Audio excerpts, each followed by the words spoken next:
ನೀವು ಎಲ್ಲ ಇಷ್ಟು ಸಂಖ್ಯೆಯಲ್ಲಿ ಬಂದಿದ್ದೀರಿ. ಮೊದಲನೇದಾಗಿ ನಿಮ್ಮೆಲ್ಲರಿಗೆ ಧನ್ಯವಾದಗಳು. ಸೊ ಇವತ್ತು ಈ IMA ಪಾಂಜಿ ಸ್ಕ್ಯಾಮ್ ಏನೇನಿದೆ ಅದರ ಬಗ್ಗೆ ಈಗ ಏನು ಮಾಡ್ತಾ ಇದ್ದೇವೆ ಅದರ ಬಗ್ಗೆ ಬ್ರೀಫಿಂಗ್ ಮಾಡೋಕ್ಕೆ ತಮ್ಮೆಲ್ಲರೂ ಕರೆದಿದ್ದೇನೆ.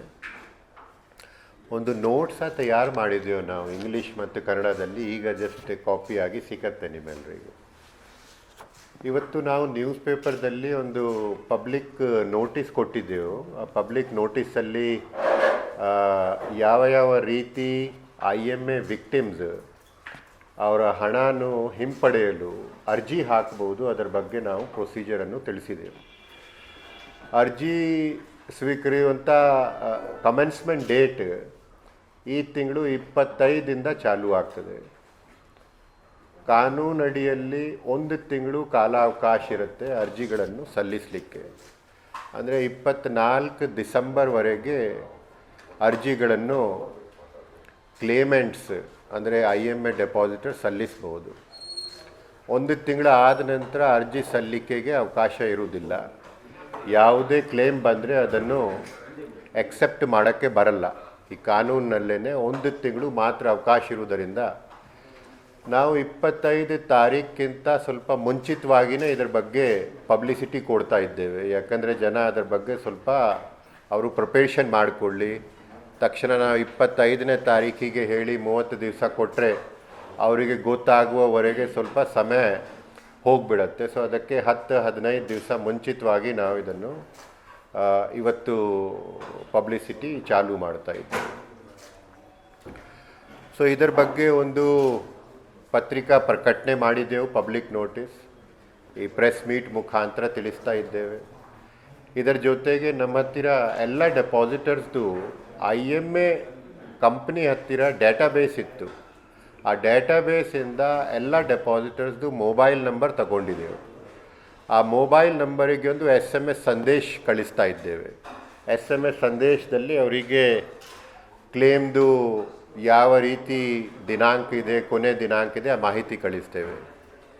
SMS ಸಂದೇಶ ಜೊತೆಗೆ ಒಂದು ಪ್ರೀ ರೆಕಾರ್ಡೆಡ್ ವಾಯ್ಸ್ ಕಾಲ್ ಅದು ಕೂಡ ಅದೇ ನಂಬರಿಗೆ ಕಳಿಸ್ತೇವೆ. ಸೊ ಪ್ರೀ ರೆಕಾರ್ಡೆಡ್ ಒಂದು ಕಾಲ್ ಹೋಗ್ತದೆ, ಯಾಕಂದರೆ SMS ಎಲ್ಲರೂ ಓದೋದಿಲ್ಲ. ಸೊ ಒಂದು ಕಾಲೇ ಹೋಗ್ತದೆ ಪ್ರತಿ ನಂಬರಿಗೆ. ಇದರೊಟ್ಟಿಗೆ ನಮ್ಮ ಹತ್ತಿರ ಅವ್ರದ್ದು ಅಡ್ರೆಸ್ಸಿಸ್ ಸಹ ಇದೆ IMA ಡೇಟಾಬೇಸ್ ಪ್ರಕಾರ. ಸೊ IMA ಡೇಟಾಬೇಸ್ದು ಅಡ್ರೆಸ್ ಇದೇನಿದೆ ಅದಕ್ಕೆ ನಾವು ಅವರಿಗೆ ಪೋಸ್ಟ್ ಮುಖಾಂತರ ಸಹ ತಿಳಿಸ್ತೇವೆ. ಇಂಡಿವಿಜುವಲಿ ತಿಳಿಸ್ತಾ ಇದ್ದೇವೆ ಎಲ್ಲೆಲ್ಲಿ ನಮಗೆ ಅಡ್ರೆಸ್ ಸಿಗ್ತಾ ಇದೆ. ಸೊ ಈ 3-4 ವಿಧಾನದಿಂದ ಅವರಿಗೆ ಮಾಹಿತಿ ಹೋಗ್ತದೆ. ಪಬ್ಲಿಕ್ ನೋಟಿಸ್ ತಮ್ಮ ಎಲ್ಲರೂ ಮುಖಾಂತರ ಹೋಗ್ತದೆ. ಇಂಡಿವಿಜುವಲ್ ಎಲ್ಲೆಲ್ಲಿ ಅವ್ರದ್ದು ಫೋನ್ ನಂಬರ್ ಅಡ್ರೆಸ್ ಇದೆ ಅವರಿಗೆ ಈ ಕ್ಲೇಮ್ ಯಾವ ರೀತಿ ಸಬ್ಮಿಟ್ ಮಾಡಬೇಕು, ಎಷ್ಟು ದಿನಾಂಕ ಒಳಗಡೆ ಸಬ್ಮಿಟ್ ಮಾಡಬೇಕು ಮಾಹಿತಿ ಹೋಗ್ತದೆ. ಇದರೊಟ್ಟಿಗೆ ಇವತ್ತಿಂದ ಅವರಿಗೆ ಯಾವುದಾದ್ರೂ ಕ್ಲೇಮ್ ಬಗ್ಗೆ ಏನಾದರೂ ಮಾಹಿತಿ ಬೇಕು ಅಂದರೆ ನಮ್ಮ ಕಾಲ್ ಸೆಂಟರ್ ಇದೆ. ಆ ಕಾಲ್ ಸೆಂಟ್ರಿಗೆ ಅವರು ಕರೆ ಮಾಡ್ಬೋದು. ಆ ಕಾಲ್ ಸೆಂಟರ್ ನಂಬರ್ ಇದರಲ್ಲಿ ಕೊಟ್ಟಿದ್ದೆವು, 46885959. ಬೆಳಿಗ್ಗೆ 8ರಿಂದ ರಾತ್ರಿ 8 ಗಂಟೆವರೆಗೆ. ವೆಬ್ಸೈಟ್ ಇದೆ 46885959. ಎವ್ರಿ ಡೇ ಬೆಳಿಗ್ಗೆ 8ರಿಂದ ರಾತ್ರಿ 8 ಗಂಟೆವರೆಗೆ ಅವರು ಕಾಲ್ ಮಾಡ್ಬೋದು. ಸೊ ಕ್ಲೇಮಿಗೆ ಅವರಿಗೆ ಏನಾದರೂ ಡೌಟ್ ಇದ್ದರೆ ಪ್ರೊಸೀಜರ್ ಬಗ್ಗೆ ಅದನ್ನು ಅವರು ಕೇಳ್ಬೋದು. ವೆಬ್ಸೈಟ್ ಇದೆ imaclaims.karnataka.gov.in. ಅದರಲ್ಲಿ ನೋಡ್ಬೋದು ಕ್ಲೇಮ್ ಪ್ರೊಸೀಜರ್ ಬಗ್ಗೆ. ಅದರಲ್ಲಿ ಅವ್ರದ್ದು ಕ್ವಾರಿ ಅಥವಾ ಏನಾದರೂ ಫೀಡ್ಬ್ಯಾಕ್ ಇದ್ದರೆ ಅದು ಹೇಳ್ಬೋದು. ವಾಟ್ಸ್ಯಾಪ್ ನಂಬರ್ ಕೊಟ್ಟಿದ್ದೆವು, ಅದರಲ್ಲಿ ಅವರು ವಾಟ್ಸ್ಯಾಪ್ ಮಾಡ್ಬೋದು. ಇಮೇಲ್ ಒಂದು ನಂಬರ್ ಕೊಟ್ಟಿದ್ದೆವು, ಇಮೇಲ್ ಮುಖಾಂತರ ಸಹ ಅವರು ಏನಾದರೂ ಕ್ವಾರಿ ಇದ್ದರೆ ಕೇಳ್ಬೋದು. ಸೊ ಈಗ ಕ್ಲೇಮ್ದು ಸಬ್ಮಿಟ್ ಮಾಡುವಂಥ ವಿಧಾನ ಮತ್ತು ಎಲ್ಲಿ ಕ್ಲೇಮ್ ಸಬ್ಮಿಟ್ ಮಾಡಬೇಕು ಅದರ ಬಗ್ಗೆ ಸ್ವಲ್ಪ ಹೇಳ್ತೇನೆ. ಕ್ಲೇಮನ್ನು ಸಬ್ಮಿಟ್ ಮಾಡೋಕ್ಕೆ ಒಂದು ಆನ್ಲೈನ್ ಸಾಫ್ಟ್ವೇರ್ ತಯಾರು ಮಾಡಿದ್ದೆವು. ಆನ್ಲೈನ್ ಸಾಫ್ಟ್ವೇರ್ದಲ್ಲಿ ಅವರು ಸಬ್ಮಿಟ್ ಮಾಡಬೇಕಾದ್ರೆ ಬ್ಯಾಂಗ್ಳೂರ್ 1, ಕರ್ನಾಟಕ 1, ಅಟಲ್ಜಿ ಜನ್ ಸ್ನೇಹಿ ಕೇಂದ್ರ ಯಾವುದೇ ಕಡೆ ಹೋಗಿ ಅವರು ಆಪ್ರೇಟರ್ ಸಹಾಯ ಪಡ್ಕೊಂಡು ಒಂದು ಮಿನಿಮಮ್ ಫೀಸ್ ಇದೆ ಅದನ್ನು ಕೊಟ್ಟು ಅಲ್ಲಿ ಅವರು ಸಲ್ಲಿಸಬಹುದಾಗಿದೆ. ಅಥವಾ ಆನ್ಲೈನ್ದಲ್ಲಿ ಅವರ ಹತ್ತಿರನೇ ಇಂಟರ್ನೆಟ್ ಫೆಸಿಲಿಟಿ ಇದ್ದರೆ ಯಾವುದೇ ಕಡೆಯಿಂದ ಅವರು ಸಲ್ಲಿಸಬಹುದಾಗಿದೆ. ಸೊ ನಮ್ಮ ಬ್ಯಾಂಗ್ಳೂರ್ 1 ಹತ್ತಿರ ಬಂದರೆ ಅವರಿಗೆ ಆಪ್ರೇಟರ್ ಸಹಾಯದಿಂದ ಅವರಿಗೆ ಎಲ್ಲ ಸಲ್ಲಿಸಲಿಕ್ಕೆ ಗೈಡೆನ್ಸ್ ಆಗ್ತದೆ. ಅಥವಾ ಅವರಿಗೆ ಆನ್ಲೈನ್ ಅಪ್ಲಿಕೇಶನ್ ಭಾಳ ಸಿಂಪಲ್ ಇದೆ, ಯಾವುದೇ ಕಡೆಯಿಂದ ಅವರು ಸಲ್ಲಿಸಬಹುದಾಗಿದೆ. ಇದು ಯಾಕೆ ಮಾಡಿದ್ವಿ ಅಂದರೆ, ಯಾಕಂದರೆ ನಾವು ಫೀಡ್ಬ್ಯಾಕ್ ತಗೊಳ್ಳುವಾಗ ಕೆಲವು ಡೆಪಾಸಿಟರ್ಸ್ ಕರ್ನಾಟಕದಲ್ಲಿ ಇಲ್ಲ, ಕರ್ನಾಟಕದಿಂದ ಹೊರಗಡೆ ಇದ್ದಾರೆ. ಸೊ ಬ್ಯಾಂಗ್ಳೂರ್ 1, ಕರ್ನಾಟಕ 1 ಅಲ್ಲಿ ಅರ್ಜಿ ಅವರು ಹೇಗೆ ಕೊಡೋದು. ಮತ್ತು ಇನ್ನೂ ಕೆಲವು ಡೆಪಾಸಿಟರ್ಸ್ ಬಹುಶಃ ಭಾಳ ಕಡಿಮೆ ಸಂಖ್ಯೆಯವರು ಅವರು ಹೊರ ದೇಶದಲ್ಲಿ ಇದ್ದಾರೆ. ಸೊ ಅವರಿಗೂ ಸಹ ಸಲ್ಲಿಸಲಿಕ್ಕೆ ಕ್ಲೇಮ್ ಅರ್ಜಿ ಸಲ್ಲಿಸಲಿಕ್ಕೆ ಅನುಕೂಲ ಆಗಲಿ, ಅದಕ್ಕೆ ನಾವು ಈ ಆನ್ಲೈನ್ ಮುಖಾಂತರ ಅದನ್ನು ಕೊಡ್ತಾ ಇದ್ದೇವೆ. ಅಲ್ಲಿ ಅದನ್ನು ಡಿಸ್ಟ್ರಿಬ್ಯೂಟ್ ಮಾಡಬೇಕು. ಅದನ್ನು ಅಲ್ಲಿ ಕಾಪಿ ಅಲ್ಲಿ ಕೊಡಿಯಪ್ಪ ಅವರಿಗೆ. ಅವರು ಇದ್ದಾರಲ್ಲ, DD ಇದ್ದಾರೆ, JD ಗಿರಿಧರ್ ಕೊಡಿ, ಅವರಿಗೆ ಕೊಡಿ, ಅವರು ಡಿಸ್ಟ್ರಿಬ್ಯೂಟ್ ಮಾಡ್ತಾರೆ. ಕ್ಲೇಮ್ ಅರ್ಜಿ ಸಲ್ಲಿಸಲಿಕ್ಕೆ 2 ಸ್ಟೇಜ್ ಪ್ರಾಸೆಸ್ ಇದೆ. ಫಸ್ಟ್ ಸ್ಟೇಜ್ ಪ್ರಾಸೆಸ್ದಲ್ಲಿ ಅವ್ರದ್ದು ಪರ್ಸ್ನಲ್ ಡೀಟೇಲ್ಸ್ ಕೊಡ್ತಾರೆ ಡೆಪಾಸಿಟರ್. ಅವ್ರ ಮೊಬೈಲ್ ನಂಬರ್, ಅವ್ರದ್ದು bank account number, PAN number, Aadhaar number, ಈ ನಂಬರ್ಸ್ ಕೊಡ್ತಾರೆ ಫಸ್ಟ್ ಸ್ಟೇಜಲ್ಲಿ. ಆ ಫಸ್ಟ್ ಸ್ಟೇಜ್ ಮುಗಿದ ತಕ್ಷಣ ಅವರಿಗೆ ಒಂದು ಅಪ್ಲಿಕೇಶನ್ ನಂಬರ್ ಸಿಕ್ಕತ್ತೆ. ಮತ್ತು ಸೆಕೆಂಡ್ ಸ್ಟೇಜಲ್ಲಿ ಅವರು ಅವರ ಸ್ಕೀಮಿಗೆ ಸಂಬಂಧಪಟ್ಟಂಥ ಡೆಪಾಸಿಟ್ ಡೀಟೇಲ್ಸನ್ನು ಸಲ್ಲಿಸ್ತಾರೆ. ಒಬ್ಬರೇ ವ್ಯಕ್ತಿ 2-3 ಸ್ಕೀಮ್ಸ್ದಲ್ಲಿ ಕೂಡ ಡೆಪಾಸಿಟ್ ಮಾಡಿರ್ಬೋದು. ಸೊ ಅವರು ಫಸ್ಟ್ ಸ್ಟೇಜ್ದಲ್ಲಿ ಏನು ಮೊಬೈಲ್ ನಂಬರ್ ಕೊಟ್ಟಿರ್ತಾರೆ, ಆ ಮೊಬೈಲ್ ನಂಬರಿಗೆ ಒಂದು OTP ಬರುತ್ತೆ. ಆ OTPನೂ ಬಳಸಿ ಅವರು ಸೆಕೆಂಡ್ ಸ್ಟೇಜ್ದು ಸ್ಕೀಮ್ಸ್ಗಳಲ್ಲಿ ಅವರು ಎಷ್ಟು ಡೆಪಾಸಿಟ್ ಮಾಡಿದ್ದಾರೆ, ಎಷ್ಟು ಕ್ಲೇಮ್ ಇದೆ, ಅದನ್ನು ಅವರು ಸಲ್ಲಿಸಬಹುದಾಗಿದೆ. ಅವರು ಸಲ್ಲಿಸಲಿಕ್ಕೆ 2 ಥರ ಅವರಿಗೆ ಯಾವುದಾದ್ರೂ 2 ಮೆಥಡಲ್ಲಿ ಸಲ್ಲಿಸ್ಬೋದು. ಒಂದು ಆಧಾರ್ ನಂಬರನ್ನು ಬಳಸಿ ಸಲ್ಲಿಸಬಹುದು. ಯಾರಾದರೂ ಹತ್ತಿರ ಆಧಾರ್ ನಂಬರ್ ಇಲ್ಲ ಅಥವಾ ಯಾವುದೇ ಕಾರಣಕ್ಕೆ ಅವರು ಆಧಾರನ್ನು ಬಳಸಲಿಕ್ಕೆ ಆಗಲ್ಲ, ಅವರುಗಳು ಏನು ಮಾಡ್ಬೋದು ಅಂದರೆ, ಅವರ ಬ್ಯಾಂಕ್ ಅಕೌಂಟಿಂದ ನಮ್ಮ ಬ್ಯಾಂಕ್ ಅಕೌಂಟಿಗೆ ₹1 ಇಲೆಕ್ಟ್ರಾನಿಕಲಿ ಟ್ರಾನ್ಸ್ಫರ್ ಮಾಡಿ. ₹1 ಟ್ರಾನ್ಸ್ಫರ್ ಮಾಡೋಕ್ಕೆ ಅವರಿಗೇನು UTR ನಂಬರ್ ಸಿಕ್ಕತ್ತೆ, ಟ್ರಾನ್ಸಾಕ್ಷನ್ ನಂಬರ್, ಅದನ್ನು ನಮ್ಮ ಅಪ್ಲಿಕೇಶನ್ದಲ್ಲಿ ಹಾಕ್ಕೊಂಡು ಆ ನಂಬರ್ ಆಧಾರ ಮೇಲೆ ನಾವು ರೆಮಿಟರ್ ಡೀಟೇಲ್ ತಗೊಳ್ತೇವೆ. ಅದರಲ್ಲಿ ನೇಮ್ ಮತ್ತು ಬ್ಯಾಂಕ್ ಅಕೌಂಟ್ ಬರುತ್ತೆ. ಅದರಿಂದ ಐಡೆಂಟಿಫೈ ಮಾಡಿ ಅದನ್ನು ಕೂಡ ಅವರಿಗೆ ಅವಕಾಶ ಇದೆ. ಸೊ 2 ವಿಧಾನದಲ್ಲಿ ಅವರು ಆಧಾರ್ ನಂಬರ್ ಅಥವಾ ಆಧಾರ್ ಇಲ್ಲ ಅಂದರೆ ಅವರು ಅವರ ಬ್ಯಾಂಕ್ ಅಕೌಂಟಿಂದ ₹1 ಟ್ರಾನ್ಸ್ಫರ್ ಮಾಡಿ ಸಲ್ಲಿಸಬಹುದಾಗಿದೆ. ಮತ್ತು ಅವರು ಡೆಪಾಸಿಟರ್ಸ್ ಏನು ಇವರು ಇದ್ದಾರೆ, ಇವರು IMA ಕಂಪ್ನಿಗೆ ಅವರು ಬ್ಯಾಂಕ್ ಅಕೌಂಟ್ಸನ್ನು ಒಂದು ಡಿಕ್ಲೇರ್ ಮಾಡಿದರು. ಅದೇ ಬ್ಯಾಂಕ್ ಅಕೌಂಟನ್ನು ಅವರು ಬಳಸ್ತಾ ಇದ್ದರೆ ಆವಾಗ ಇವರಿಗೆ ಬಾಕಿ ಯಾವ ಡಾಕ್ಯುಮೆಂಟನ್ನು ಅಪ್ಲೋಡ್ ಮಾಡೋಕ್ಕೆ ಅಗತ್ಯ ಇರುವುದಿಲ್ಲ. ಆದರೆ ಈಗ ಅವರು ಆಧಾರದಲ್ಲಿ ಸಲ್ಲಿಕೆ ಮಾಡ್ತಾರೆ ಮತ್ತು IMA ಕಂಪ್ನಿಗೆ ಏನು ಬ್ಯಾಂಕ್ ಅಕೌಂಟನ್ನು ಅವರು ಡಿಕ್ಲೇರ್ ಮಾಡಿದರು, ಅದೇ ಬ್ಯಾಂಕ್ ಅಕೌಂಟ್ ಅವ್ರದ್ದು ಫಂಕ್ಷನಲ್ ಇದ್ದರೆ ಅದರಲ್ಲೇ ಅವರು ಕ್ಲೇಮ್ ಟ್ರಾನ್ಸ್ಫರ್ ಮಾಡಬಹುದು ಅಂತ ಹೇಳಿದರೆ, ಆವಾಗ ಅವರು ಯಾವುದೇ ಥರದ್ದು ಹೂಡಿಕೆಗೆ ಪ್ರೂವ್ ಮಾಡೋಕ್ಕೆ ಬಾಂಡ್ ಸರ್ಟಿಫಿಕೇಟ್ ಆಗಲಿ, ಶೇರ್ ಸರ್ಟಿಫಿಕೇಟ್ ಆಗಲಿ, ಗೋಲ್ಡ್ ಪ್ಲೆಜ್ ಫಾರ್ಮ್ ಆಗಲಿ ಯಾವುದು ನಮಗೆ ಕೊಡುವಂಥ ಅಗತ್ಯ ಇಲ್ಲ.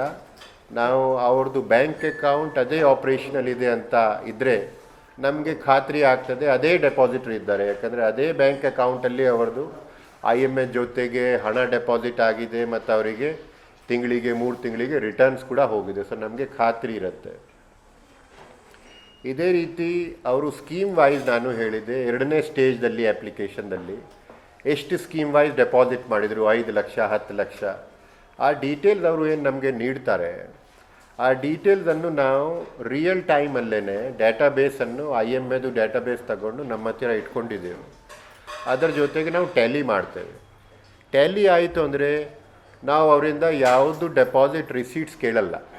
ಸಪೋಸ್ ಅವರು ಹೇಳ್ತಾರೆ 5 ಲಕ್ಷ ನಾನು ನೀಡಿದ್ದೇನೆ, ಇಲ್ಲಿ ಡೆಪಾಸಿಟ್ ಮಾಡಿದ್ದೇನೆ, ನಾವು IMA ಡೇಟಾಬೇಸಲ್ಲಿ ಅದೇ ಸಮಯದಲ್ಲಿ ಆನ್ಲೈನ್ದಲ್ಲೇ ವ್ಯಾಲಿಡೇಟ್ ಮಾಡ್ತಾರೆ. 5 ಲಕ್ಷನೇ ಇದ್ದರೆ ಆವಾಗ ಅವರು ಯಾವುದೇ ಡೆಪಾಸಿಟ್ ರಿಸೀಟ್ ನೀಡುವಂಥ ಅಗತ್ಯ ಇರುವುದಿಲ್ಲ.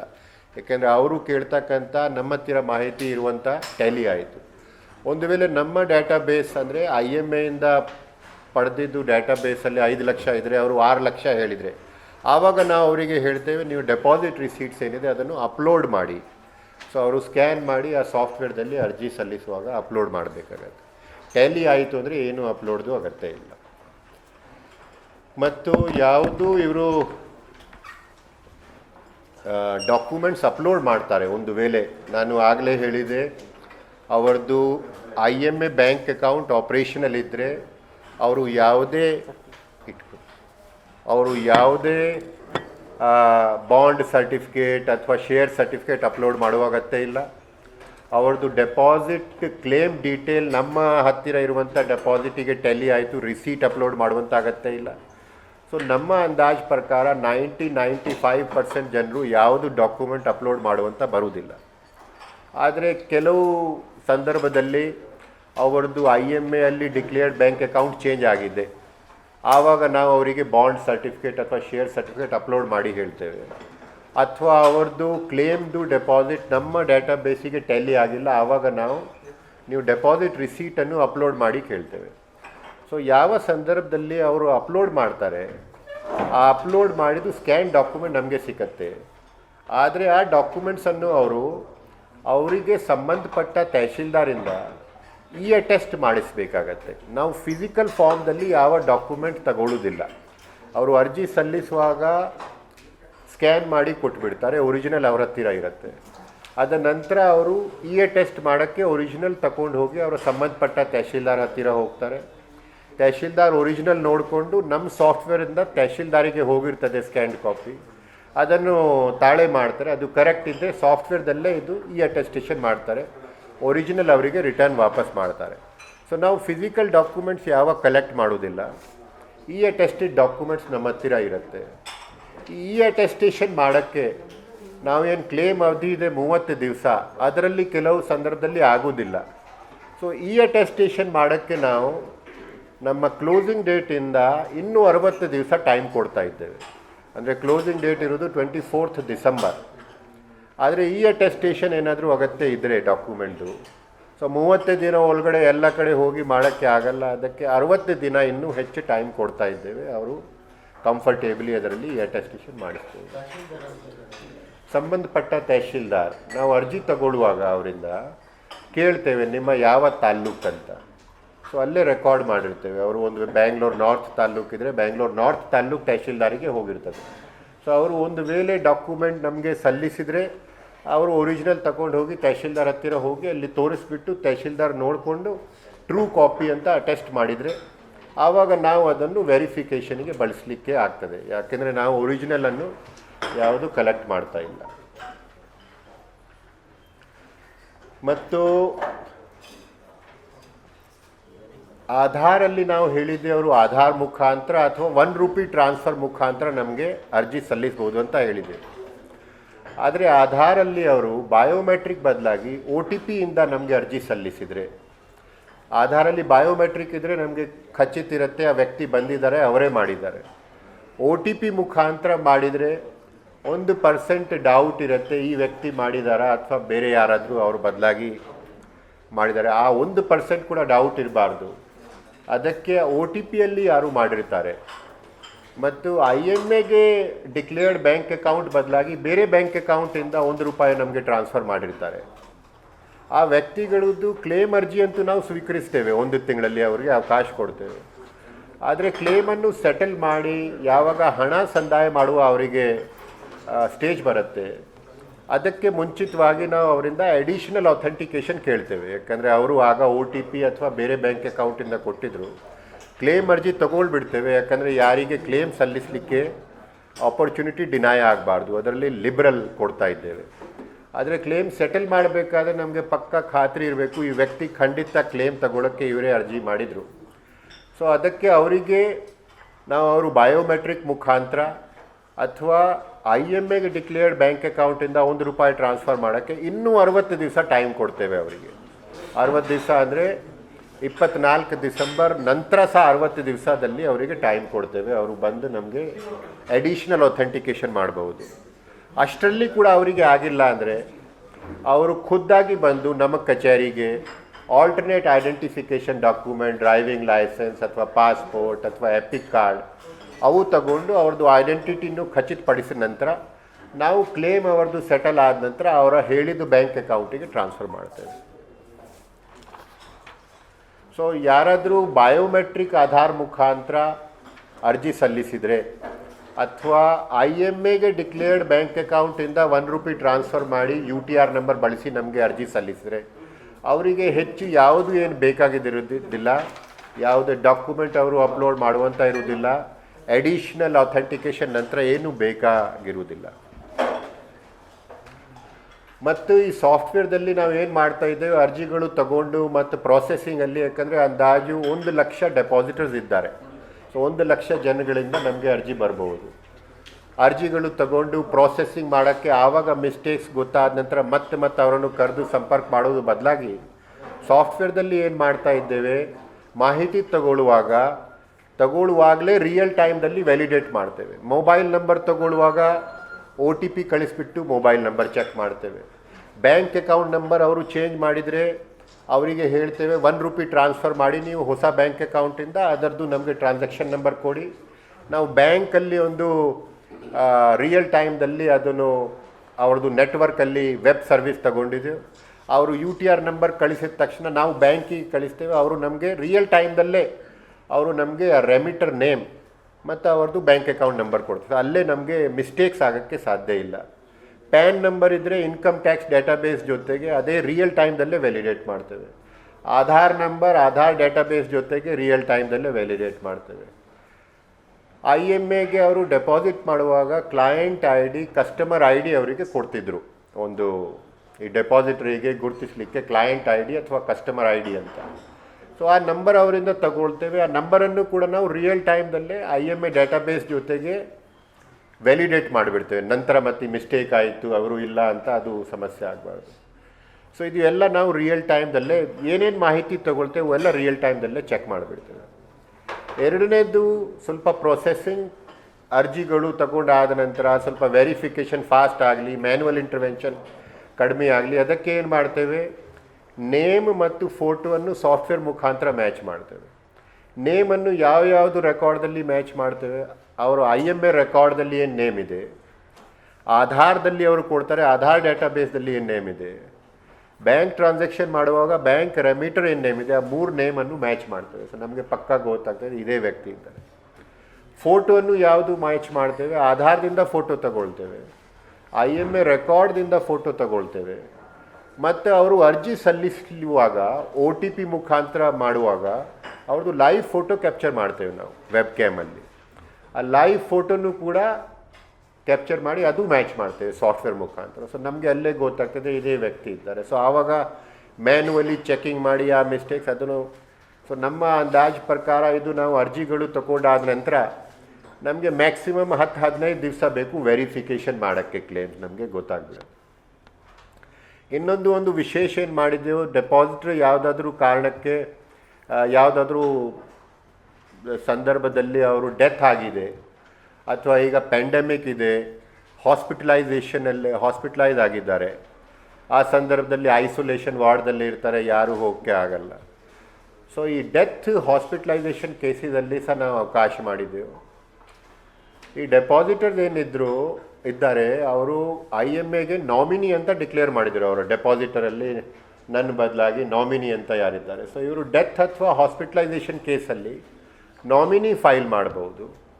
ನಾಮಿನಿ ಕೂಡ ಒಂದು ವೇಳೆ ಹಾಸ್ಪಿಟಲೈಸ್ ಆಗಿದ್ದಾರೆ ಅಥವಾ ಡೆತ್ ಆಗಿದೆ ಅಥವಾ ನಾಮಿನಿ ಡಿಕ್ಲೇರ್ಡ್ ಇರಲಿಲ್ಲ ಅಂತ ಸಂದರ್ಭ ಇದ್ದರೆ ಆವಾಗ ಅವ್ರದ್ದು ಯಾರಾದರೂ ಲೀಗಲ್ ಹೇರ್ ಅಪ್ಲೈ ಮಾಡ್ಬೋದು.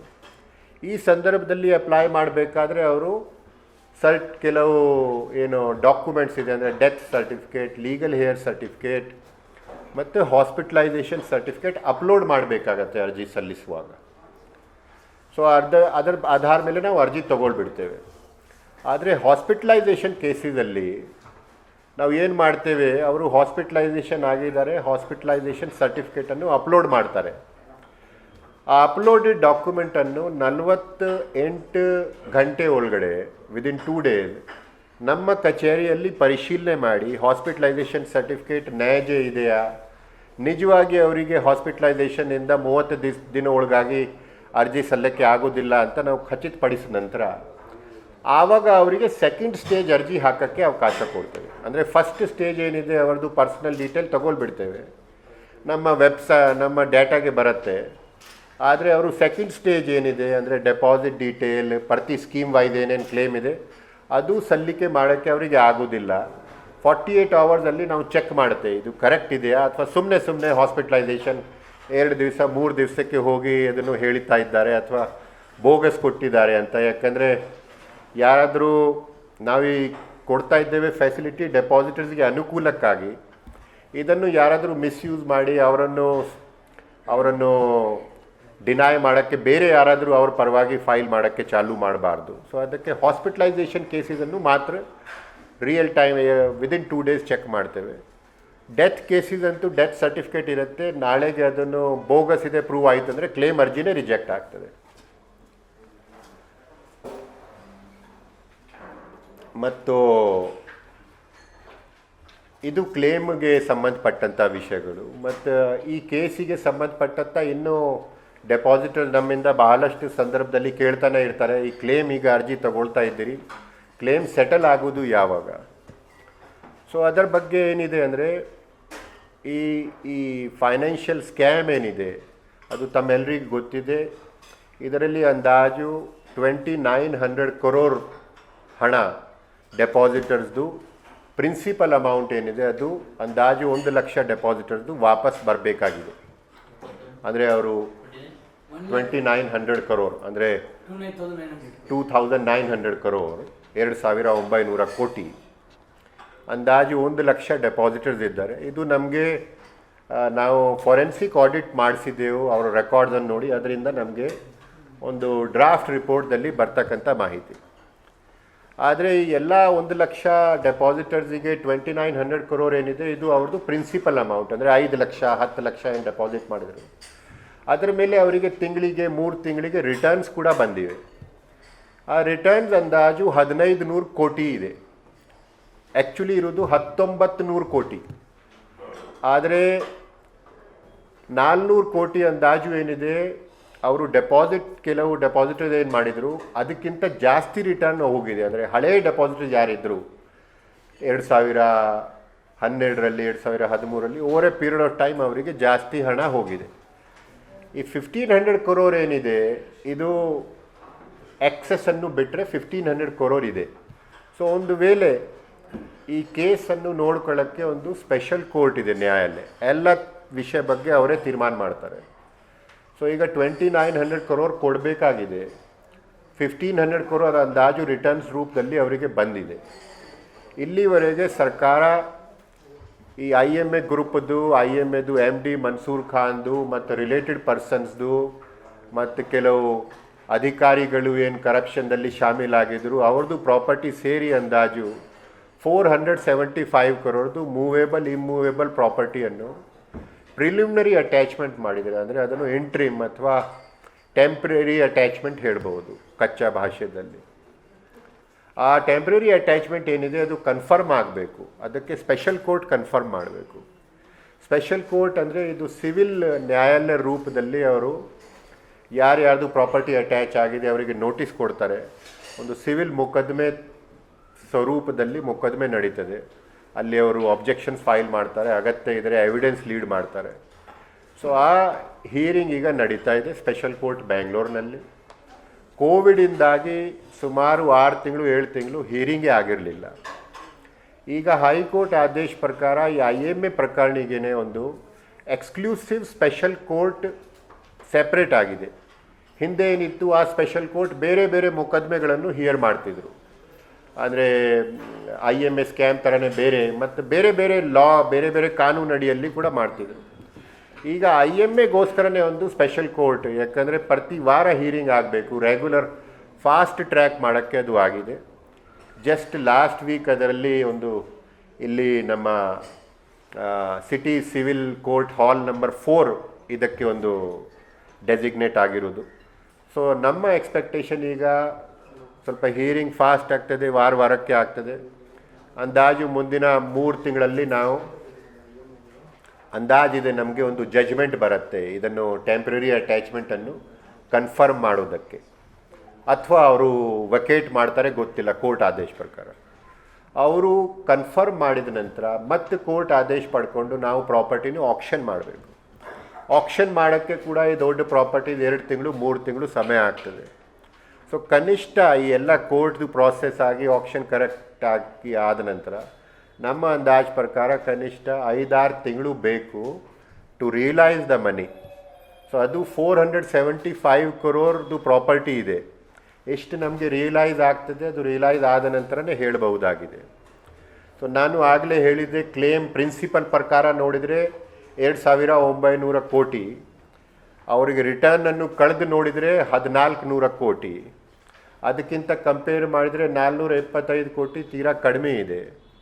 ಸೊ ಯಾವ ರೂಪದಲ್ಲಿ ಸೆಟಲ್ ಮಾಡಬೇಕು ಅಂದರೆ ಪ್ರಪೋರ್ಷನೇಟ್ ರೂಪದಲ್ಲಿ ಕೊಡಬೇಕಾ ಅಥವಾ ಸಣ್ಣ ಡೆಪಾಸಿಟರ್ಸಿಗೆ ಪ್ರಾಮುಖ್ಯತೆ ಕೊಟ್ಟು ಕೊಡಬೇಕಾ, ಅದು ಸ್ಪೆಷಲ್ ಕೋರ್ಟ್ ಆ ಸ್ಟೇಜಿಗೆ ಬಂದಾಗ ಅವರು ಒಂದು ಆದೇಶ ಕೊಡ್ತಾರೆ. ಆ ಆದೇಶ ಪ್ರಕಾರ 2 ಥರದ್ದು ಪಾಸಿಬಿಲಿಟಿ ಇದೆ, ಆವಾಗ ಇದನ್ನು ನಾವು ಹೇಳಬಹುದಾಗಿದೆ. ಸೊ ಇಷ್ಟಿದೆ ನಮ್ಮ ಮಾಹಿತಿ ನಮ್ಮ ಕಡೆಯಿಂದ ಕೊಡ್ತಕ್ಕಂಥ. ನಿಮ್ಮ ಕಡೆ ಏನಾದರೂ ಇದ್ರ ಬಗ್ಗೆ ಏನಾದರೂ ಅಡಿಷನಲ್ ಪ್ರಶ್ನೆ ಇದ್ದರೆ.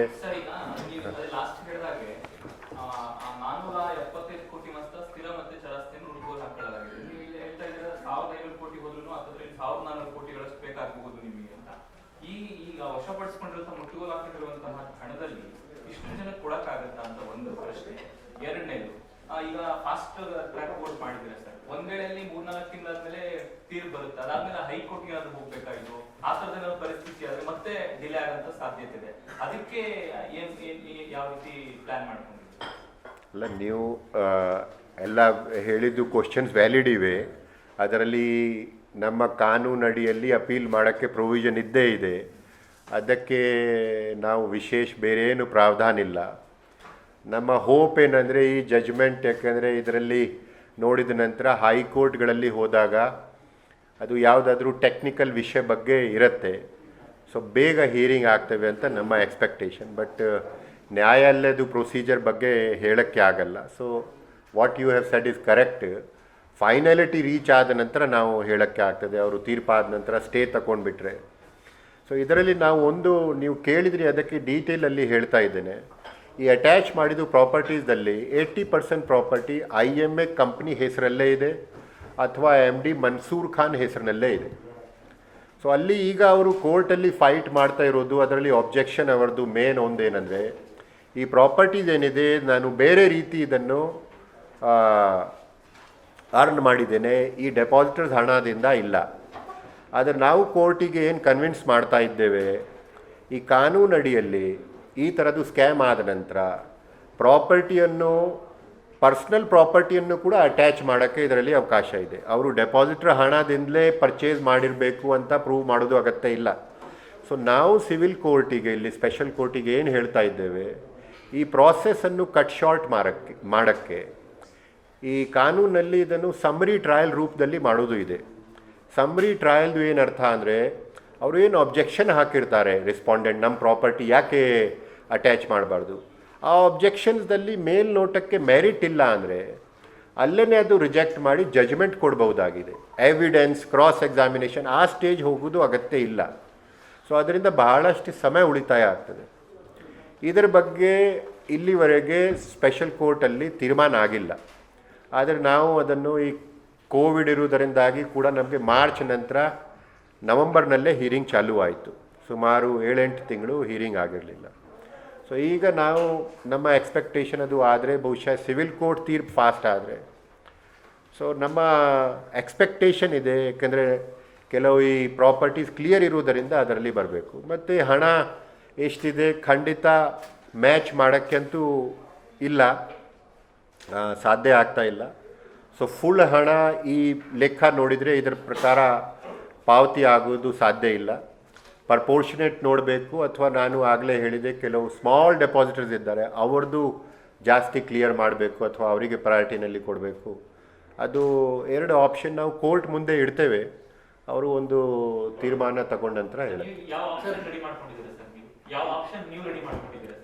ಅಂದರೆ 2 ಆಪ್ಷನ್ ಇದೆ, 2 ಆಪ್ಷನ್ ನಾವು ಪಟ್ಟಿ ಮಾಡ್ಕೊಂಡಿದ್ದೆವು. ಬಟ್ ಇದು ನಮಗೆ ಭಾಳ ಅರ್ಲಿ ಸ್ಟೇಜ್, ಯಾಕೆಂದರೆ ಹಣನೇ ಬಂದಿಲ್ಲ, ಈಗ ಕ್ಲೇಮೇ ನಮಗೆ ಕರೆಕ್ಟ್ ಗೊತ್ತಿಲ್ಲ. ನಾವು ಫೈನಾನ್ಷಿಯಲ್ ಆಡಿಟ್ ಪ್ರಕಾರ ಹೇಳ್ತಾ ಇದ್ದೇವೆ 1 lakh depositors 2,900 crore.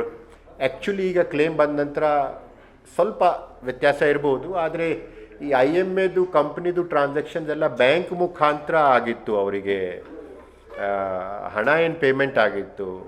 So data base ಇದೆ. ಸೊ ನಮ್ಮ ಅಂದಾಜು ಏನಂದರೆ, ನಮ್ಮ ಎಕ್ಸ್ಪೆಕ್ಟೇಷನ್ ಕರೆಕ್ಟ್ ಟ್ಯಾಲಿ ಆಗ್ತದೆ. ಸೊ ಅಷ್ಟು ವ್ಯತ್ಯಾಸ ಇರಲಿಕ್ಕೆ ಇಲ್ಲ. ಆದರೆ ಎರಡು ಫೈನಲ್ ಆದ ನಂತರ ನಾವು ಕೋರ್ಟಿಗೆ ಸಬ್ಮಿಟ್ ಮಾಡೋದು ಸ್ಟೇಜ್ ಬರುತ್ತೆ. Sir, some people have lost their documents in the process and they don't have anything. And some people have already gone before Mansoor could escape. Some people have gone and submitted documents saying that they want their money back. And all those documents are lying with them. So, like you just said that through that account, whichever that ISB account they have paid, if they put 1 rupee in account, they get that ID. So, are there chances of them getting back? Even people who are not staying from Bangalore or anywhere else? So can I answer in English only? No? English. So people who do not have document or have lost the document, but as I already said, if 1 rupee they transfer from their IMA declared bank account, or their IMA declared bank account is operational and they apply through Aadhaar, they need not give any identification other document, bond certificate, share certificate. Then these deposit receipts also, if their claim matches with the database amount, then also we will not ask anything. So according to us, we have checked with some 50-100 people in the dry run of the software. Almost all the people it matches, the whatever they are claiming and whatever is available in the IMA database. So there is no situation where we will require documents. So these people can still apply, and they can apply from abroad also, as I said. If they transfer from 1 rupee bank account there, they can apply. Anywhere in India? Anywhere in India, abroad they can apply. But if they come to our Bangalore one, Karnataka one centers, they will be guided properly. We don't want they should go to yaradru middleman, ಸುಮ್ಮನೆ ಅಲ್ಲಿ cyber cafe open ಮಾಡಿಕೊಂಡು 500 ರೂಪಾಯಿ ಕೊಡು, ನಾವು claim ನಿಮಗೆ ತರಿಸಿ ಕೊಡ್ತೇವೆ, ಸುಮ್ಮನೆ ಸುಳ್ಳು ಭರವಸೆ ಕೊಟ್ಟು ಇನ್ನೂ ಮಿಸ್ಗೈಡ್ ಮಾಡ್ತಾರೆ. ಸೊ ಅದು ಯಾವುದು ಆಗಬಾರ್ದು. ಅದಕ್ಕೆ ನಾವು ಬ್ಯಾಂಗ್ಳೂರ್ ಒನ್, ಕರ್ನಾಟಕ ಒನ್, ಅಟಲ್ ಜಿ ಜನ್ ಸ್ನೇಹಿ ಕೇಂದ್ರ, ಗೌರ್ಮೆಂಟ್ ಆಪರೇಟರ್ಸಿಗೆ ಟ್ರೈನಿಂಗ್ ಕೊಟ್ಟು ಅದನ್ನು we are doing that. Sir, one can upload from his personal computer and Yes, personal computer or it's cyber not necessarily coming computer. to Bangalore one. Instead of coming to Bangalore one, they can upload, but we will advise people to come, whoever are in Bangalore, Karnataka, let them come there. So one is that they will get all facility and guidance. If they know they are very well versed in computer, let them do, but let them not go to some third party, because those third parties, instead of guiding them, already we get some complaints that 250 rupees, 500 rupees, they are making an association, they are collecting. So that is all not required. This is from government side, that facility is there. Nobody should feel that somebody can get through some influence some money for them. That is not possible at all. Sir, whatever you what you are trying to tell very clear, the middleman will not work here. Because lot of people are trying to make money now, because once you told and my matter came in, now you are going to give a form, everybody start telling you come to our office and all this thing, we can help you and you will get the money. No, middleman is not allowed. And if a complaint comes to us that some middleman is collecting some money with the promise that we will get your claim like that, it calls actually for a criminal action on such people. But 1 or 2 complaints came earlier to us where they said that voluntarily we are making our own association, and voluntarily we are contributing some 100 rupees something. That is we can't enter into that voluntary arrangement. But if somebody says that you give me 1% of your claim amount or 2% of your claim amount and I will get your claim settled, or something more amount they ask, that is completely illegal. It is not there, it is not possible. These claims are there, it is monitored by special court, it is monitored by high court. This type of arrangement is there. Software, that's why it is not even manual. Anybody does any mischief, hanky-panky in software, it can be checked. It is not that somebody will go and take a physical copy, nothing of that possibility is there. Sir, whatever you narrated in Kannada, can you briefly in an action, can you speak to us in English? So ಕನ್ನಡದಲ್ಲಿ suppose ನಾನು clear ಆಗಿದ್ದರೆ ನಾನು English ಅಥವಾ what ever ಹಾಂ Sir, national channel. Sir ಇನ್ನೊಂದು ಪ್ರಶ್ನೆ ಈ return ವಿಚಾರವಾಗಿ ಈ ಹಿಂದೆ ರಿಟರ್ನ್ ಆಗ್ತದೆ ಐ ಮೀನ್ ಶಾಸ್ತ್ರಿ ಅವ್ರ ಕೇಸಲ್ಲಿ ಆಲ್ರೆಡಿ ರಿಟರ್ನ್ ಮಾಡ್ತಾ ಇದ್ದಾರೆ ಅಂದರೆ ಎಷ್ಟು ಪರ್ಸೆಂಟ್ ದುಡ್ಡನ್ನು ವಾಪಸ್ ಕೊಡ್ಬೇಕು ಅನ್ನೋದು ಎಲ್ಲರಿಗೂ ಸಮಾನವಾಗಿ ಬಂದಿರೋ ದುಡ್ಡನ್ನು ಡಿಸ್ಟ್ರಿಬ್ಯೂಟ್ ಮಾಡಬೇಕು ಅಥವಾ ಕಡಿಮೆ ಹೂಡಿಕೆ ಮಾಡಿದವರಿಗೆ ಫುಲ್ ಕೊಡಬೇಕು ಅನ್ನೋ ವಿಚಾರವಾಗಿ ಹಿಂದಿನ ಒಂದು ಕೇಸ್ಗಳಲ್ಲಿ ಆದೇಶ ಆಗಿದೆಯಲ್ಲ ಸರ್ ಅದ್ರ ಪ್ರಕಾರ ಮಾಡ್ಬೋದಾ ಅಥವಾ ಕಾಯ್ದೆಯಲ್ಲಿ ಏನಿದೆ ಅಂತ ಎಷ್ಟು ದುಡ್ಡನ್ನು ಕಾಯ್ದೆಯಲ್ಲಿ ಆ ಥರ ಏನಿಲ್ಲ, ಸ್ಪೆಷಲ್ ಕೋರ್ಟ್ ಫೈನಲ್ ತೀರ್ಮಾನ ತಗೊಳ್ಬೇಕಂತ ಇದೆ. ಹಾಗೆ ನೋಡಿದರೆ ಎರಡು ಪಾಸಿಬಿಲಿಟಿ ಒಂದೊಂದು ರೀತಿಯ ನ್ಯಾಯಯುತವಾಗಿ ಕಾಣುತ್ತೆ ಮೇಲ್ನೋಟಕ್ಕೆ. ಎಲ್ಲರಿಗೆ ಸಿಕ್ಕಬೇಕು ಸ್ವಲ್ಪ ಸ್ವಲ್ಪ.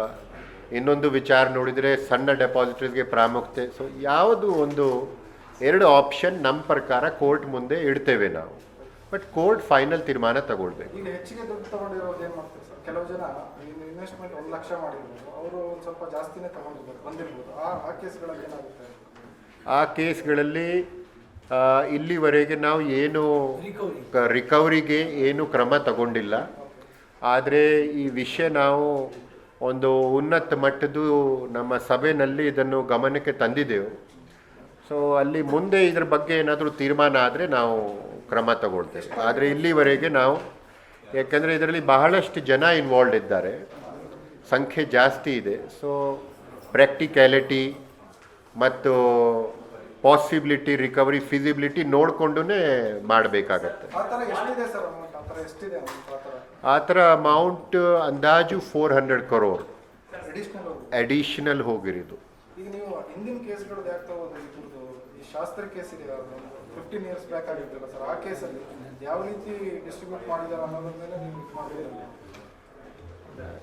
ಈ ಎರಡೇ ವಿಚಾರ ಇರುವುದರಿಂದ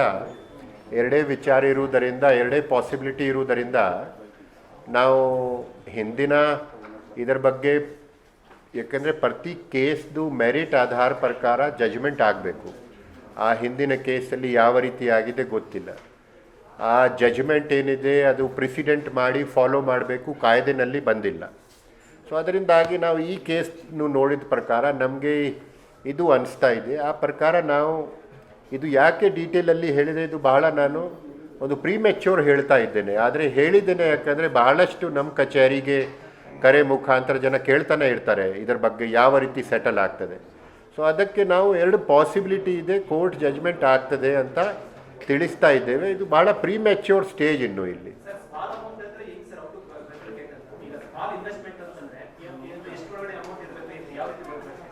ಅದೇ ಈಗ ಡಿಸೈಡ್ ಮಾಡಬೇಕು ಆ ಫಿಗರ್ಸ್ ಅದು, ಯಾಕಂದರೆ ಇದು ನಾನು ಮೊದಲೇ ಹೇಳಿದೆ premature. So just broad concept ಸ್ಟೇಜಿಗೆ ಹೇಳ್ತಾ ಇದ್ದೇನೆ. ಇನ್ನೂ ಡೀಟೇಲ್ ನಾನು ಹೇಳೋಕ್ಕೆ ಚಾಲು ಆದರೆ ಜನ ಇನ್ನೂ ಕನ್ಫ್ಯೂಸ್ ಆಗ್ತಾರೆ. 50,000 ಯಾಕೆ ಮಾಡ್ತೀರಾ, 1 ಲಕ್ಷ ಯಾಕೆ ಮಾಡ್ತೀರಾ, ಅದು ಬೇಡ ಈಗ. ಬಟ್ ಪದೇ ಪದೇ ಜನ ಈ ರೀತಿ ಕೇಳಿದ ನಂತರ ನಾವು ಎರಡು ಪಾಸಿಬಿಲಿಟಿ ನಾವು ಕೋರ್ಟ್ ಮುಂದೆ ಇಡ್ತೇವೆ, ನೋಡಿಕೊಂಡು ಅವರು ಮಾಡ್ತಾರೆ. ಹೈಯೆಸ್ಟ್ ದುಡ್ಡು ರಿಕವರಿ ಆದರೆ ವಾಪಸ್ 1 ಲಕ್ಷ ಮಾಡಿರೋರಿಗೆ 2 ಲಕ್ಷ 3 ಲಕ್ಷ ಬಂದಿರ್ತದೆ, ಅವನ್ನೆಲ್ಲ ಕೈ ಬಿಟ್ಟು ಯಾಕಂದ್ರೆ ಆಲ್ರೆಡಿ ದುಡ್ಡು ಹೋಗಿರುತ್ತೆ. ಅವರಿಗೆ ಖಂಡಿತ ಯಾರಾದ್ರಿಗೆ ಅವರು, ನಾನು ಆಗಲೇ ಹೇಳಿದೆ, ಈಗ ಪ್ರಿನ್ಸಿಪಲ್ ಅಮೌಂಟ್ ಇದೆ ನಮ್ಮ ಹತ್ತಿರ. ಪ್ರಿನ್ಸಿಪಲಲ್ಲಿ ರಿಟರ್ನನ್ನು ಕಳೆದು 1400 crore ಏನು ಲೆಕ್ಕ ಬರ್ತಾ ಇದೆ, ಅದನ್ನೇ ಕೊಡೋಕ್ಕೆ ಈ ಹಂತದಲ್ಲಿ ನಮ್ಮ ಹತ್ತಿರ ದುಡ್ಡು ಸಾಕಾಗ್ತಾ ಇಲ್ಲ. ಅದರಿಂದಾಗಿ ಪ್ರಿನ್ಸಿಪಲನ್ನು ರಿಟರ್ನ್ ಮಾಡೋಕ್ಕೆ ಹೋಗುವಂಥ ಸಾಧ್ಯತೆ ಇಲ್ಲಿ ಕಾಣ್ತಾ ಇಲ್ಲ. ಅದರಿಂದಾಗಿ ನಮ್ಮ ಪ್ರಕಾರ ರಿಟರ್ನನ್ನು ಕಳೆದು ಲೆಕ್ಕ ನೋಡಬೇಕಾಗತ್ತೆ. ರಿಟರ್ನನ್ನು ಕಳೆದ ತಕ್ಷಣವೇ ಅವ್ರಿಗೆ ಬರುವುದೇ ಇಲ್ಲ ಮತ್ತೆ ಕ್ಲೇಮ್. ಯಾಕಂದ್ರೆ ನಿಮ್ಮ ಹತ್ರ ಡಾಕ್ಯುಮೆಂಟ್ ಡೀಟೇಲ್ಸ್ ಇರುತ್ತೆ, ಯಾರಿಗೆ ಎಷ್ಟೆಷ್ಟು ಹೋಗಿದೆ ಅಂತ. ಹೌದು ಹೌದು. ಸೊ ಅವ್ರನ್ನ ಕೈ ಬಿಟ್ಟು ಯಾರಿಗೂ ಆಕ್ಚುಲಿ ಹೋಗಿಲ್ಲ, ನೀವು ಹೇಳಿದಾಗ ಸಣ್ಣ ಯಾರಿದ್ದಾರೆ ಅವ್ರಿಗೆ ಕೊಟ್ಟರೆ ಪಾಪ ಅನುಕೂಲ ಆಗುತ್ತಲ್ಲ. ಕರೆಕ್ಟ್. ಸರ್, ಈ ಸ್ಕ್ಯಾಂಡಲ್ ಅಲ್ಲಿ ಇರೋ ಅಧಿಕಾರಿಗಳು ಎಷ್ಟು ಜನ ಅಧಿಕಾರಿಗಳು ಪ್ರಾಪರ್ಟಿ ಅಟ್ಯಾಚ್ ಆಗ್ತಾ ಇದೆ? ಇಲ್ಲಿ ಬಹುಶಃ ನನ್ನ ನೆನಪು ಪ್ರಕಾರ ಒಬ್ಬರು ಹಿಂದಿನ DC, AC ಮತ್ತು ಒಬ್ಬರು ಯಾರು ವಿಲೇಜ್ ಅಕೌಂಟೆಂಟ್, ಮತ್ತು ಒಬ್ಬ ಅಧಿಕಾರಿದು ವೈಫ್ ಹೆಸರಿನಲ್ಲಿ ಇರುವಂಥ ಪ್ರಾಪರ್ಟಿ ಒಬ್ಬ. ಸೊ ಬಹುಶಃ 4 ಆ ಥರದ್ದು 3 ಅಧಿಕಾರಿಗಳು ಮತ್ತು ಒಬ್ಬರದು ಫ್ಯಾಮಿಲಿ ಮೆಂಬರ್ದು ಆ ರೀತಿ ಪ್ರಾಪರ್ಟಿ ಅಟ್ಯಾಚ್ ಆಗಿರೋದು.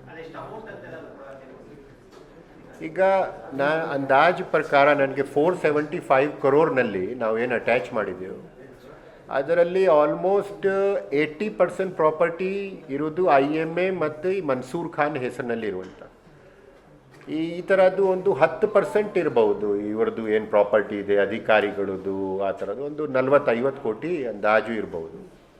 ಆದರೆ ಇದರಲ್ಲಿ ಇನ್ನೊಂದು ಏನಿದೆ, ನಿಮ್ಗೆ ಎಲ್ರಿಗೆ ಗೊತ್ತಿದೆ, ನಮ್ಮ ಕಚೇರಿ ಕಾಂಪಿಟೆಂಟ್ ಅಥಾರಿಟಿ ಇನ್ವೆಸ್ಟಿಗೇಷನ್ ಕೆಲಸ ನಮ್ಮ ಕೆಲಸ ಅಲ್ಲ. CBI ಇದನ್ನು ಇನ್ವೆಸ್ಟಿಗೇಷನ್ ಮಾಡ್ತಾ ಇದೆ. ಹೈಕೋರ್ಟಿಗೆ ಡೈರೆಕ್ಟ್ಲಿ ರಿಪೋರ್ಟ್ ಕೊಡ್ತಾರೆ. ಒಬ್ಬ ಫಾರೆನ್ಸಿಕ್ ಆಡಿಟರ್ ಅಂತ ನೇಮಕ ಮಾಡಿದೆ. ಒಂದು ದೊಡ್ಡ ಫರ್ಮ್ ಇದು ಡೆಲಾಯ್ಟ್ ಕಂಪ್ನಿ ಅಂತ ಒಂದು ದೊಡ್ಡ ಫರ್ಮ್ ಇದೆ, ಅದನ್ನು ಅಪಾಯಿಂಟ್ ಮಾಡಿದೆ. ಅವರು ಸಹ ನೇರವಾಗಿ CBI ಜೊತೆಗೆ ಸಂಪರ್ಕದಲ್ಲಿ ಇರ್ತಾರೆ. ಯಾಕಂದರೆ ಇದು ಸೆನ್ಸಿಟಿವ್ ಇರುತ್ತೆ, ಆಡಿಟ್ ಲೀಕ್ ಆದ ಕೂಡಲೇ ತಕ್ಷಣ ಮಾಹಿತಿ ಹೋದರೆ ಆ ಥರ ಆಗಬಾರ್ದು. ಸೊ ನಮ್ಮ ರೋಲ್ ಎಲ್ಲಿ ಚಾಲೂ ಆಗ್ತದೆ ಅಂದರೆ, ಗೌರ್ಮೆಂಟ್ ಯಾವಾಗ ಪ್ರಿಲಿಮಿನರಿ ನೋಟಿಫಿಕೇಷನ್ ಮಾಡ್ತಾರೆ, ಟೆಂಪ್ರರಿ ಅಟ್ಯಾಚ್ ಮಾಡಿಬಿಡ್ತಾರೆ, ಆವಾಗ ನಮ್ಮ ರೋಲ್ ಚಾಲೂ ಆಗ್ತದೆ. ಇದರಲ್ಲಿ ಇನ್ವೆಸ್ಟಿಗೇಷನ್ ಆಗಲಿ ಅವ್ರದ್ದು ಹುಡುಕೋದು ಆಗಲಿ ಅದು ಏನಿರೋದಿಲ್ಲ. ನಮ್ಮದು ಮ್ಯಾಕ್ಸಿಮಮ್ ಇಷ್ಟೇ, ಯಾರಾದರೂ ಪಬ್ಲಿಕ್ ಕಡೆಯಿಂದ ನಮಗೆ ಮಾಹಿತಿ ಬಂದರೆ ಇಂಥ ಅವರದ್ದು ಪ್ರಾಪರ್ಟಿ ಇಂಥ ಕಡೆ ಇದೆ, ಆ ಮಾಹಿತಿನೂ ನಾವು ತಗೊಂಡು CBIಗೆ ಕೊಟ್ಬಿಡ್ತೇವೆ. ನಮ್ಮದು Sir, you must have got some mahiti about some ex-minister has taken 400 crores and that has not been recovered. What have you to say about that? ಅದೇ ನಾನು ಆಗಲೇ ಹೇಳಿದೆ, ಇನ್ವೆಸ್ಟಿಗೇಷನ್ ನಮ್ಮದು ಆ ಥರ ಇಲ್ಲ. ನಮ್ಮ ಹತ್ತಿರ ಜನ ಬಂದು ಏನೇನೋ ಹೇಳ್ತಾ ಇರ್ತಾರೆ, ಅದರ ಬಗ್ಗೆ ನಾನು ಸತ್ಯಾಂಶ ಇದೆ ಕರೆಕ್ಟ್ ಇದೆ ಏನೂ ಹೇಳೋಕ್ಕೆ ಆಗಲ್ಲ. ಕೆಲವು ಒಬ್ಬ ವ್ಯಕ್ತಿ ಬಂದು 20-30 ಪ್ರಾಪರ್ಟಿದು ಲಿಸ್ಟ್ ಕೊಟ್ಟಿದ್ದಾರೆ, ಇವು ಎಲ್ಲ ಪ್ರಾಪರ್ಟಿ ಇದೆ, ನಾವು CBIಗೆ ಕಳಿಸಿದ್ದೆವು. ಅದರಲ್ಲಿ ಬಹಳಷ್ಟು ಪ್ರಾಪರ್ಟಿ ಇಲ್ಲವೇ ಇಲ್ಲ ಅವರದ್ದು, ಈಗಾಗಲೇ ಕವರ್ ಆಗಿದ್ದು ಅಂತ ಅವರು ಕೊಟ್ಟಿದ್ದಾರೆ. ಸೊ ಇನ್ನೂ ಕೆಲವು ಪ್ರಾಪರ್ಟಿದು ಅವರು ಇನ್ಕ್ವೈರಿ ಮಾಡ್ತಾ ಇದ್ದಾರೆ. ಯಾವುದೇ ಮಾಹಿತಿ ಇದ್ದರೆ ನಾವು ಆದಷ್ಟು ಇನ್ಫಾರ್ಮೆಂಟ್ಸಿಗೆ ಹೇಳ್ತೇವೆ, ನೇರ CBIಗೆ ಹೋಗಿ ಕೊಡಿ. ಇಲ್ಲ ನಮಗೇನೆ ಕೊಟ್ಟಿರ್ತಾರೆ, ಅದನ್ನು ನಾವು CBIಗೆ ಕೊಡ್ತೇವೆ. We don't go into the merits of the case. So some investors have got that IT refund back through IMA, through bank they have got. So do you think that now with they apply online and this amount will be again deducted and see the process? No, that is what you are saying is Refund. TDS they have Yeah, TDS they have claimed. That is okay. When IMA made payment to them, 1 lakh payment to them, 10% TDS they deducted, and that TDS they pay to the income tax department. So when this person files his return to the income tax department, he claims that as an adjustment, that already I have, in my behalf, this amount has been paid. Or if he has paid on his full income already, then he claims this as refund. So now once you give refund back, will that again it will be taxable for the person who is receiving it? I am not aware about the income tax laws. What will it be? Whatever we return, all this information. Anything above 5 lakh, I think it will be taxable if he returns it.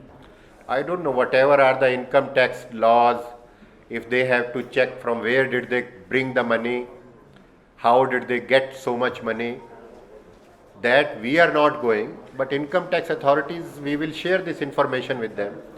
They can definitely go into that. Correction officers ಮೂರು ಜನ ಇದ್ದಾರೆ, TC, AC and village. Then police officers ಕೂಡ ಇದ್ದಾರೆ ಅಂತ ಅವ್ರ property ಕೂಡ attach ಆಗಿಲ್ಲ. ಅಲ್ಲ, ನನಗೆ ಗೊತ್ತಿಲ್ಲ, ಇಲ್ಲಿವರೆಗೆ ಅಟ್ಯಾಚ್ ಆಗಿ ಬಂದಿಲ್ಲ ಮಾಹಿತಿ ನಮಗೆ. ಅಲ್ಲಿ ಏನಾಗ್ತದೆ, CBI ಗವರ್ಮೆಂಟಿಗೆ ಮಾಹಿತಿ ಕೊಟ್ಟಿರ್ತಾರೆ. ಗವರ್ಮೆಂಟ್ ಮಾಹಿತಿಯನ್ನು ಪರಿಶೀಲನೆ ಮಾಡಿ ಈ ಪ್ರಾಪರ್ಟಿ ಅಟ್ಯಾಚ್ ಮಾಡಬೇಕಾ ಬೇಡವಾ ಒಂದು ಪ್ರೈಮ ಫೇಸಿ ಒಂದು ಡಿಸಿಷನ್ ತಗೊಳ್ತಾರೆ. ಪ್ರೈಮ ಫೇಸಿ ಅಲ್ಲ, ಒಂದು ಪ್ರಿಲಿಮಿನರಿ ಸ್ಟೇಜ್ದು ಒಂದು ಡಿಸಿಷನ್ ತಗೊಳ್ತಾರೆ ಡಾಕ್ಯುಮೆಂಟ್ಸ್ ನೋಡಿಕೊಂಡು. ಅವರು ಯಾವ ಆಧಾರ ಪ್ರಕಾರ ತಗೊಳ್ತಾರೆ ನಮಗೆ ಇರೋದಿಲ್ಲ. ನಾವು ಅವರು ಅಟ್ಯಾಚ್ ಮಾಡಿದ್ದನ್ನು ಕೋರ್ಟಲ್ಲಿ ಕನ್ಫರ್ಮ್ ಮಾಡಿಸಬೇಕು, ಅದರದ್ದು ಆಕ್ಷನ್ ಮಾಡಿಸಬೇಕು, ಕ್ಲೇಮ್ ಕರೆದು ಸೆಟಲ್ ಮಾಡಿಸಬೇಕು ಅಂತ ಅಷ್ಟಿರುತ್ತೆ. DC ಡೆತ್ ಆಗಿದ್ದಾರೆ, ಸೂಸೈಡ್, ಅವ್ರ ಪ್ರಾಪರ್ಟಿನ ಅಟ್ಯಾಚ್ ಆಗಿಲ್ಲ. Personal property also. ಇಲ್ಲ, ಏನು ಪ್ರಾಪರ್ಟಿ ಅಟ್ಯಾಚ್ ಆಗಿದೆ ಗೌರ್ಮೆಂಟ್ ಅವರು ಏನು ಮಾಡಿದ್ದಾರೆ ಅದು ಅವರ ಹಂತದಲ್ಲಿ ಡಿಸೈಡ್ ಮಾಡ್ತಾರೆ. ಡೆತ್ ಪರ್ಸನ್ದು ಮಾಡ್ತಾರಾ ಇಲ್ವಾ, ನಾನು ಆಗಲೇ ಹೇಳಿದ್ದೆ, ನಾವು ಅದರಲ್ಲಿ ನೋಡ್ತಾನೆ ಇಲ್ಲ, ನಾವು ಡಿಸೈಡ್ ಮಾಡೋದು ಅಥಾರಿಟಿ ಅಲ್ಲ ಅದರ ಬಗ್ಗೆ ಗವರ್ಮೆಂಟಲ್ಲಿ ರೆವೆನ್ಯೂ ಇಲಾಖೆ ಪ್ರಿನ್ಸಿಪಲ್ ಸೆಕ್ರೆಟರಿ ಮಾಡ್ತಾರೆ ಡಿಸಿಷನ್, ಯಾವ ಆಧಾರ ಮೇಲೆ ಮಾಡಬೇಕು. ನಾವು ಅಟ್ಯಾಚ್ ಆಗಿದ್ದನ್ನು ಮಾತ್ರ ಕನ್ಫರ್ಮ್ ಮಾಡೋಕ್ಕೆ ಕೋರ್ಟಲ್ಲಿ ಲಿಟಿಗೇಷನ್ ಫೈಲ್ ಮಾಡಬೇಕು.